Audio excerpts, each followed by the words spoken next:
Hi everyone, welcome back to my channel and thank you so much for joining me this week. So I'm really excited. Napkin have released some new features and I haven't looked at them yet. I'm just going to explore them with you. So if you're interested in finding out some of the new features that Napkin has released, then please keep on watching.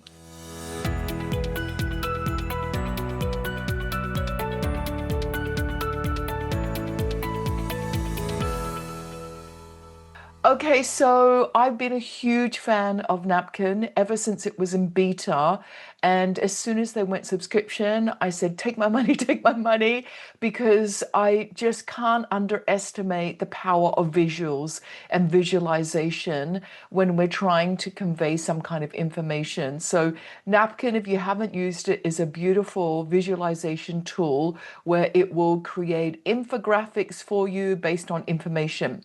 Now, there is a free version, and we always suggest when you're using the free version, don't put your entire unit of inquiry in and say, visualize this, but put in like some bullet points of something specific that you want to create an infographic or a visual of so that you're not wasting your credits. And also with Napkin, we don't treat it like a chat bot, right? Where we're having an ongoing conversation. Let's make sure that we've got a really good set of bullet points or ideas that we want converted into an infographic and then use it that way. So let's go and explore some of the new features of Napkin AI. Okay, so I'm on the subscription, and so I don't know whether these new functionalities are only for subscribers, but I will have a little look later. So I always like to look at ethical norms when we're especially looking and using at AI tools and trying to address some of the ethics of using AI. So I've got a list here that I've had before. I think it's important that we are honest and we have integrity. So acting truthfully, maintaining consistency between words and actions. So, I'm hoping that these ethical norms are how we use AI tools, but also well, we can't stop AI tools from being unethical, unfortunately, because the data that it uses is from society, and unfortunately, there are inherent biases and unethical practices in society. So I thought, let me just give educators like a list of ethical norms that we would try and uphold when using any AI tool. There needs to be fairness and justice, so treating others equitably, making impartial decisions and avoiding discrimination. Respect, valuing the dignity, rights, and autonomy of others and supporting their ability to make their own decisions. Responsibility and accountability, taking ownership of one's actions and their consequences and fulfilling obligations to others. Confidentiality, so we have to protect private and sensitive information from unauthorized disclosure. Do good and minimize harm. So, really striving to help others and not avoid causing harm. And reciprocity, helping others and minimizing inequalities, especially when holding positions of power or responsibility. And then I think there's one more here that I need to add a space to. So it's a social responsibility, considering the broader impact of actions on society and the environment. Okay, so you can see this beautiful blue lightning bolt here. Let's just see what it's going to generate. Okay, so I've got a few options here. Let me just choose first what option. And I've got recent ones. I've got mind maps, processes. Let's just click on that. Timelines, comparison, brainstorming, parts of a whole. That's interesting. So maybe it's parts of a whole because we're looking at lots of different ethical norms. So let's just give that a moment to generate. Okay. Yeah. Oh, I like this cogwheel. Okay, let's do the cogwheel because we need all of these ethical principles, right? Okay, so I'm going to click on this. And I have a brand studio, which means that I've got my brand colors here. So I've got brand colors here. I've also got blue. So I'm going to go for blue. And then let's have a look at some of the new effects. Okay, let me just scroll down so you can see. So there's a new button here that's called effects. And I'm going to click on this and it says different types of effects. And then you can also have custom and write this. So let me just look at one of theirs first. Let's do realistic. I want this to be realistic. And it says visual icons. Yep, apply that. All right, so let's just have a look.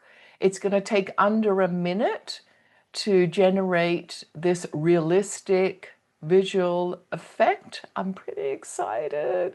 I wonder if it will do animations because I want all of these cogwheels to move around so that it's all interconnected.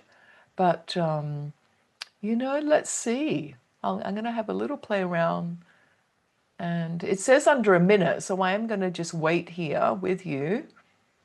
Okay, I think it's coming up now.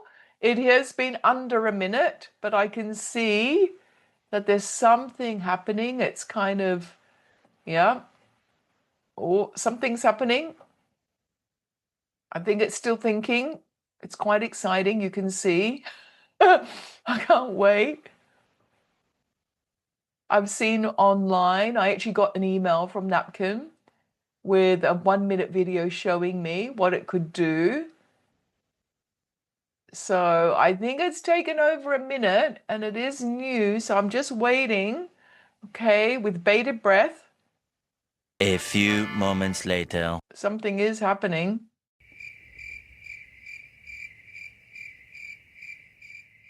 One eternity later. Okay, I'm going to hit the pause button because this is taking longer than a minute and I don't want to waste your time, but I don't want to refresh in case it is generating something. So let me hit the pause button and I will be back. Fingers crossed. Okay, so we were looking at ethical norms. I waited a really long time and it didn't work. So I restarted and I looked instead at trying to use the effects tool for the top 10 tips for acting with integrity. It was from an IB webinar that I gave. So let me just show you this. And it did actually take quite a long time. So I'm thinking it must take a lot of resources. So please only use the effect tools if you really want to. So this one, I actually just had, this was just boxes, clear boxes. And one of the defaults in here, the effects was, you'll see, it says, here we go, where is it? Thin wax, whiteboard. It was, here we go, transform this diagram into a draft workshop board made from neatly arranged sticky notes and marker labels. Preserve the layout fruitfully. You can dry erase marker lines. And then I thought, apply this effect to the visual and icons. Don't worry about the text. I just left the text. And that was the whiteboard effect. And then it gave me this. This is pretty nice, actually. This is pretty phenomenal. I suppose we could recreate this in something like Canva, but this is using AI and we don't have to keep dragging and dropping different things. And I am pretty excited, Napkin, but it did take quite a long time. It didn't work for my ethical norms. Let me just go back to my library and show you the ethical norms. And I didn't want to waste any credit, so I tried to make this. If we go down here, more realistic, and it just froze actually for a while. And then I tried to make this diagram into something more realistic, but it froze as well. But maybe it's just taking such a long time because this is just being rolled out.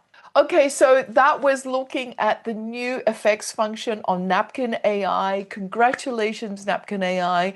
I'm a huge fan. I think it's so important to support students' understanding by giving and creating visuals and infographics. And I think that it really leads to deeper understanding and helping students to access information a lot better. So congratulations, Napkin. Okay, so that was me just exploring a little bit. Maybe in a few months, I'll come back to this and the FX tool may be improved and it may be a little bit quicker and hopefully using less resources and time. But, I'm still pretty impressed. So thank you so much for joining me this week and I hope to see you next time. Bye.